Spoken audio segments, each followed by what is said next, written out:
1945 में जब American bomber ने हिरोशिमा और नागासाकी पर एटम बम गिराया और जापान के ये दो शहर तबाह हो गए,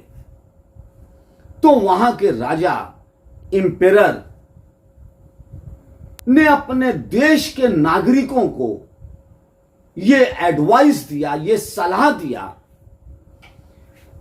जो जापानीज थे, जापान के लोगों को यह सलाह दिया, there is no use in continuing political and military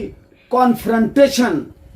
and the Japanese should devote all their energies to the educational front. Japan के राजा हिरोशितो ने अपने जापान के नागरिक से यह कहा कि राजनीतिक और सैनिक संघर्ष, राजनीतिक एवं सैनिक संघर्ष में उलझने से कोई फायदा नहीं है। जापान के लोगों को चाहिए कि वो अपनी सारी ऊर्जा, अपनी शक्ति एजुकेशन पर, शिक्षा पर केंद्रित करें, एजुकेशनल फ्रंट पर अपनी सारी शक्ति, सारी ऊर्जा एजुकेशनल फ्रंट पर लगाएं। ये उस समय के किंग जापान के, उन्होंने अपने नागरिकों को यह राय दिया और देखते ही ये देखते आपने देखा कि जापान फिर खड़ा हो गया, विकास के रास्ते पर चला गया और इलेक्ट्रॉनिक गुड्स में जापान ने सारी दुनिया के मार्केट में तहलका मचा दिया। ये वो एजुकेशनल फ्रंट था जो जापान ने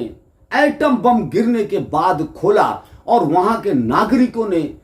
शिक्षा पर ध्यान दिया, एजुकेशन पर, इल्म पर ध्यान दिया और जापान के लोगों ने अपना पूरा ध्यान पढ़ाई लिखाई पर दिया, जिसके वजह से जापान पुनः शक्तिशाली होकर उठ खड़ा हुआ और आर्थिक शक्ति बना और एशिया में खास तौर से एक मजबूत आर्थिक शक्ति जापान बना। यह शिक्षा का महत्व है, इल्म और एजुकेशन का महत्व है। अगर किसी भी देश को शक्तिशाली होना है, समृद्ध होना है, रियल डेमोक्रेसी वहां लाना है, तो वहां के नागरिकों को शिक्षित होना होगा, शिक्षा पर ध्यान होगा, शिक्षा के महत्व को समझना होगा। Thank you very much.